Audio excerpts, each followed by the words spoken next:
Herkese merhabalar arkadaşlar. Şimdi BİM'e geleceğim. Ucuz tarifler serisine yine başlıyoruz. Şöyle elimde 50 TL var ama size şöyle söyleyeyim. 50 TL'nin hepsini kullanmayacağım. Ne kadar tutacağını ben de bilmiyorum. Böyle köfte ekmek tarzı bir şey yapacağım. Şimdi içeri giriyorum. Bir alışverişimi yapıyorum. Kıyma alıyorum. Bu 500 gram fiyatı 17 TL. Şöyle hamburger ekmeği alıyorum. Bunun fiyatı da 5,5 TL. Yeşillik ve soğan olmadığı için onu dışarıdan alacağım arkadaşlar. Bunları aldım. Şimdi kasaya geçiyorum. Bakalım ne kadar.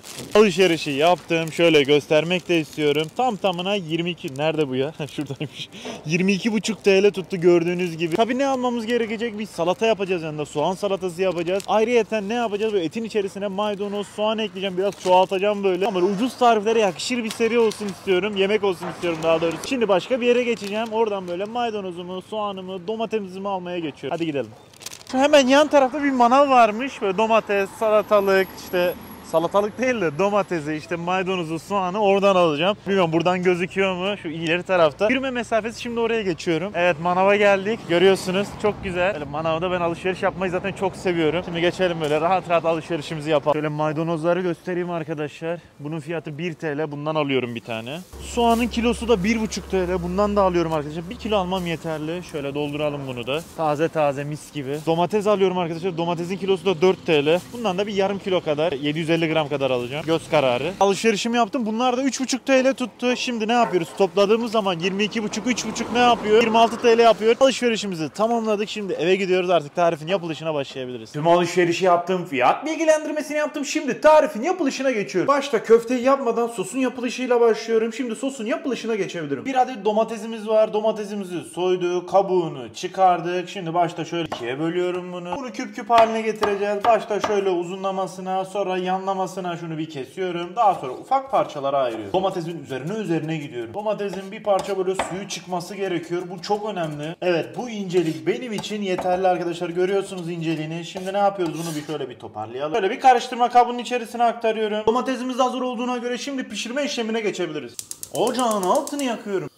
Tencereyi ocağa ekliyorum. İçerisine 2 yemek kaşığı kadar sıvı yağ ekliyorum. 1 yemek kaşığı domates salçası ekliyorum. Başta domates salçasını ne yapacağız arkadaşlar? Kavuracağız. Bir kendine gelsin. İçerisindeki o çiğliği bir gitsin. Böyle karıştıra karıştıra böyle 2 dakika boyunca bunu durmadan kavuruyorum. Evet, 2 dakika boyunca kavruldu. Şimdi devreye ne giriyor? Daha demin paramparça etmiş olduğum domates giriyor. 1 çay kaşığı soğan tozu ekliyorum buna. 1 çay kaşığı sarımsak tozu ekliyorum. Yarım çay kaşığı karabiber ekleyeceğim buna. İyice karamelize olmuş sosumu böyle karıştırıyorum. Hepsi böyle iç içe girsin. Tek parça haline bir gelsin ve 1 dakika boyunca durmadan bunu karıştıra karıştıra bir kendine getiriyorum. Burada bilerek tuz eklemesi yapmadım çünkü salçam tuzlu. Eğer sizin salçanız tuzlu değilse tuz eklemesi yapabilirsiniz. 1 dakika boyunca pişti. Şimdi elimde 1 su bardağı su var ve içerisine aktarıyorum. Domates benden su istemişti ve suyu görünce ne yaptı? İyice rahatladı böyle. Sesi kesildi. Bir kendine geldi. Bir rahatladı. Şimdi ne yapıyoruz? Bunu en kısık ateşe alıyoruz. Ve bu kendi kendine iyice kıvama gelene kadar biz de ne yapacağız?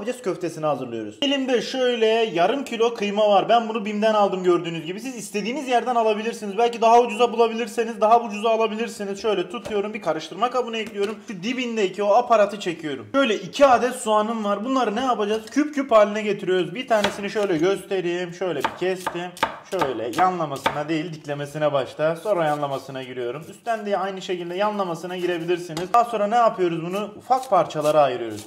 Yani küp küp haline getirmekte fayda var. Üzerinden zaten geçeceğiz bunun. Soğanları küp küp doğradım. Şimdi ne yapıyorum? Böyle üzerine gidiyorum. Bunu ufak parçalara ayıracağım. İstediğimiz inceliğe geldi. Şöyle göstermek istiyorum. Suyu nasıl çıkıyor görüyor musun? İşte bu şekilde olması gerekiyor. Ondan sonra yapacağınız işlem çok basit. Daha demin de söylediğim gibi şöyle avucunuza alıyorsunuz soğanı ve suyunu sıkıyorsunuz. Suyunu sıktığınız soğanı ne yapacaksınız? Etin üzerine ekliyorsunuz. Hepsini bu şekilde yapıyorum. Tüm soğanların suyunu sıktım. Gördüğünüz gibi burada duruyor. Suyunu sıkmasaydım ne olacaktı köfte? Böyle lapa lapa olacaktı. Bu da istemediğimiz bir şey. Şimdi bunun içerisine farklı malzemeler ekleyeceğiz. Maydanoz devreye giriyor. Aldığım maydanozun yarısını ayırdım. Bunu salatada kullanacağım. Bir kısmını da köftenin içerisine ekleyeceğim. Şimdi bunu ince ince doğruyorum. Doğradım, bu şekilde mi bırakıyorum? Kesinlikle hayır. Üzerine gidiyoruz yine maydanozunda. Bunu da ufak parçalara ayıracağım. Tam istediğimiz gibi şöyle toparlıyorum. Etin üzerine ekliyorum. Elimde şöyle bir toz biber var. Tatlı toz biber kullanacağım bunda. Çünkü çok fazla kullanacağım için. Çok dediğimde 1 yemek kaşığı ekliyorum buna. Bunun üzerine bir parça su ekliyorum. Kaynamış su ekliyorum arkadaşlar. Çok fazla değil. Bu kadar yeterli. Şöyle bir yedirelim. Bu var ya ne yapacak biliyor musunuz? Etin rengini böyle kıpkırmızı yapacak. Hem lezzetini arttıracak hem rengini değiştirecek. Tam istediğimiz gibi olacak. Böyle 3 dakika dinlendiriyorum. Böyle bunu bir kenara Bunları alalım, dinlenene kadar bunların baharatını ekliyorum üzerine. 1 çay kaşığı kadar sarımsak tozu ekliyorum. Yarım çay kaşığı kadar karabiber ekliyorum buna. Toz biberimiz tam istediğimiz kıvama geldi. Şimdi üzerine ekliyorum bunu. Üzerine tuz ekliyorum. Tuz çok yakışıyor köfteye. Ben çok yakıştırıyorum. Az tuzlu yaparsanız böyle çok yaman oluyor arkadaşlar. Onun için bunun içerisine 1 tatlı kaşığı, tepeleme olmayacak şekilde 1 tatlı kaşığı kadar ekliyorum ama tuz oranı tamamen isteğe bağlı. Az veya çok ekleyebilirsiniz. Kişiye göre çok değişkenlik gösteriyor tuz. Ve bunu tüm malzemeler iç içe girene kadar bu şekilde yoğuruyorum. Başta böyle çiğ köfte gibi iyice ezerek yoğuruyorum. Bu sayede tüm malzemeler bir iç içe girecek. Ete iyice işleyecek malzemelerin o lezzeti. Onun için başta bu şekilde yoğuruyoruz. Ardından şöyle toparlayarak bunu ne yapıyoruz? İyice kıvama getiriyoruz. Görüyor musunuz? Çok güzel oldu kıvamı. Maşallah çok güzel de et çıktı. Şuna bakın. Muazzam oldu.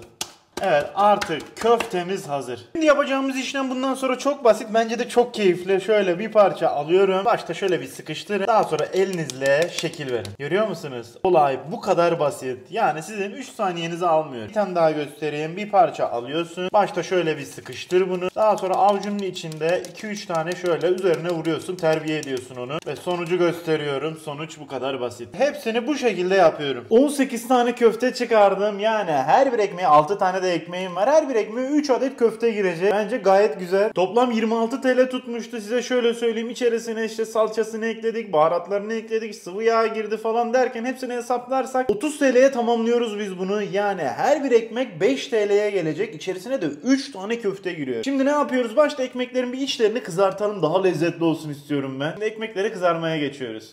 Ocağın altını yakıyorum.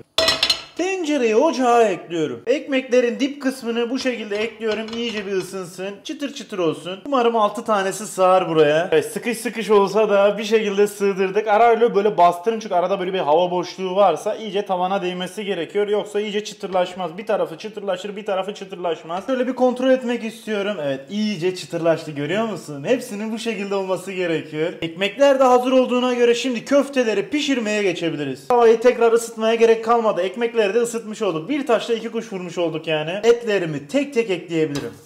Umarım 18 tanesi buna sığar. Sığarsa tek seferde pişirmiş oluruz. Et zaten piştiği zaman bir parça küçülecek. Küçüldükçe kenarlarına da ekleme yapabilirim. Sıkıntı olmayacak yani. Böyle cozur cozur ses çıkması gerekiyor arkadaşlar. Düşük ısıda yaparsanız mühürlenmeyecektir. Suyu çıkacaktır. Bu da istemediğimiz bir şey. Size şöyle bir yöntem söyleyeyim. Bardağı böyle suya değdirin ve ara ara ne yapın, böyle aşırı böyle top haline gelmesin diye şöyle üzerlerine bir parça bastırın. Neden dolayı suya batırıyorum? Bardağa yapışmasın diye etler. Etlerimin hepsini eklemiş bulunmaktayım şu an. Eti pişene kadar biz de salatasını hazırlamaya geçiyoruz. Şöyle 2 tane soğanım var. Birinin rengi mor çıktı arkadaşlar. Şimdi ne yapıyorum? Şöyle bir ikiye bölelim. Ve bunu ne yapacağız? Böyle halka halka doğruyoruz. Soğanımız hazır. Şunu şöyle bir toparlıyorum. Şöyle karıştırma kabına aktarıyorum. Şimdi de şöyle bir maydanozum var. Yarım demet maydanoz. Şöyle bir toparlıyorum. Bunu da aynı şekilde böyle ufak parçalara ayırıyorum. Bunları da şöyle bir toparlayalım. Bunu da karıştırma kabına ekliyorum. Bunun içerisine tuzunu ekliyorum. Ben 1 çay kaşığı kadar ekledim. İster az ekle, istersen çok eklesen. Bu sefer sumak ekleyeceğim. Sumak da isteğe bağlı. Ben yine 1,5 tatlı kaşığı ekliyorum. Şöyle bunu iyice karıştırıyorum. Tüm o iç içe girmiş soğanlarda böyle elinizle öfeleyerek böyle özgürlüğüne kavuşturun. Birbirine böyle çok sıkı bir şekilde yapışmışlar. Onlara böyle bir elinizle bir ayırın. Ya bunu tek başına bile yersin ya. Şuna bak. Bunun girdiği bir lezzet zaten kötü olamaz. Bu hazır. Bunu kenara alacağım. Böyle 3-5 tane de domates doğrayacağım. Domatesimi şöyle bir tutuyorum. Bölüyorum. Burada yapmanız gereken dilim dilim yapmak. Ben de şöyle bu dilimler şeklinde hepsini yapıyorum. İnce yapmakta fayda var. Ben 12 dilim yaptım. İncelikte bu şekilde oldu. Bu da hazır artık. Şimdi etlerime bakabilirim. Arkadaşlar şöyle tutuyorum. Göstereyim size pişme oranını. Evet, istediğim gibi olmuşlar ve hepsini çeviriyorum. Pişme oranı dediğim gibi kişiye göre arkadaşlar çok değişkenlik gösterir. Artık burada olay sizde bitiyor. İster az pişirin, isterseniz çok pişirin. Bu tamamen keyif meselesi. Herkese göre değişiyor bu durum. Evet, arkadaşlar etim de pişti, salatam da hazır. Şimdi artık ne yapacağız? Ekmek arası yapabiliriz. Ekmekleri şöyle dizdim. Salatamdan alıyorum. Şöyle dip kısımlarına ekliyorum. Ne kadar eklemek istiyorsan o kadar ekleyebilirsin. Salatamız zaten az değil. Her birine gelecek kadar boldan boldan ekleyebilirsin. Gerçi çok da fazla da değilmiş bu arada. Yani ben ne yapacağım? Hepsini değerlendireyim. Madem öyle hepsine böyle eşit gelecek şekilde pay edeyim. 6 tane şöyle görüyorsunuz. Tamam, işin hakkını vermiş olalım. Hepsine eşit gelecek şekilde ekledim. Böyle her birine 3'er tane köfte gelecek. Görüyor musunuz? Dolu dolu oluyor ya. Muazzam. Buna da 3 tane ekliyorum. Çok güzel pişmiş bence. Dediğim gibi sen bunu ister daha az pişir, ister daha fazla pişir. Tamamen sana kalmış. Benim için bu pişme oranı gayet güzel. Böyle domates sosum da iyice pişmiş. Tam kıvama gelmiş. Şöyle bundan da tutuyorum. Böyle her köftenin üzerine aktarıyorum. Sen sos sevmiyorsan istersen eklemezsin ama bence inanılmaz yakışıyor. Size öyle söyleyeyim. Her birinin üzerine gelecek şekilde bu var ya, patlatacak bunu ya. Böyle bomba gibi patlatacak. Resmen köfteye değer katıyoruz burada. Efsane bir şey oldu ya. Gerçekten muazzam oldu. Sosu ister az ekle, ister çok ekle. Bu tamamen sana kalmış. En son devreye domatesler giriyor. Domates de sana kalmış. İster eklersin, ister eklemezsin. İster az ekle, ister çok fazla ekle. Bu da tamamen senin keyfin. Şimdi üzerlerini kapatabilirim tek tek. Şunların güzelliğine bakar mısınız ya? Bence dört dörtlük oldu. Şimdi ufak bir sunum yapacağım. Şöyle buzluğa atmış olduğum bir bardak var. Şöyle ev yapımı ayranımı ekliyorum bunun içerisine. Böyle turşu da alıyorum. Aynı şekilde kornişon turşusu, biber turşusu. Evet, olay tamamdır. Şimdi en sevdiğim zamana geldi. Tadım yapacağım. Bakalım nasıl olmuş. Böyle bir tanesini tutuyorum arkadaşlar ve tadına bakıyorum.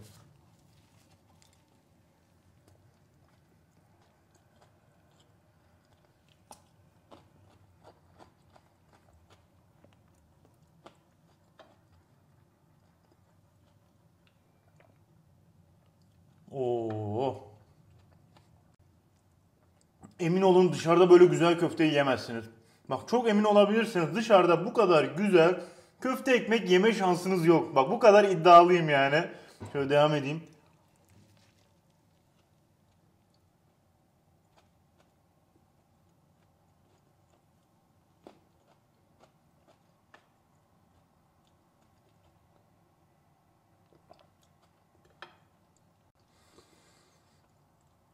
Ya sen nasıl bir şey olmuşsun ya? Böyle bir şey olamaz ya. Ya bu gördüğünüz köfte ekmek 5 TL. Bir tanesi 5 TL.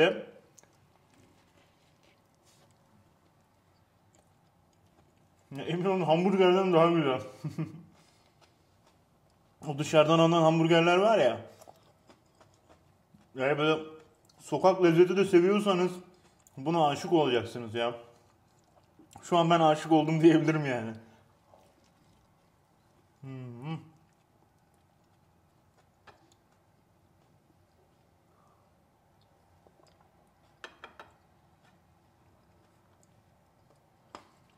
Çok başarılı. Böyle birine 5 TL yaptım desem bunu emin olun inanmaz yani.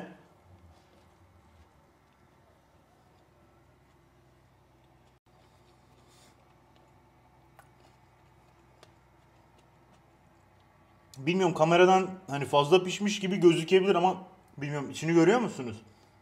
O dış kısmı sadece karamelize oldu. İçi tam istediğim gibi yani şu an. Ne çok pişmiş ne az pişmiş, tam orta pişmiş. Gerçekten böyle ucuz tarifler serisine yakışacak bir tarif bence bu. Bunu mutlaka deneyin.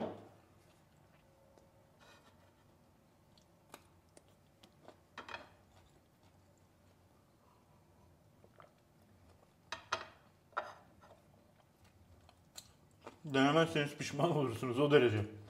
Arkadaşlar ben yemeğe devam ediyorum. Bu tarifi dediğim gibi mutlaka ama mutlaka deneyin. Herkese afiyet olsun. Videomuzu beğenip kanalımıza abone olmayı unutmayın. Bir sonraki videoda görüşmek üzere arkadaşlar. Hoşçakalın.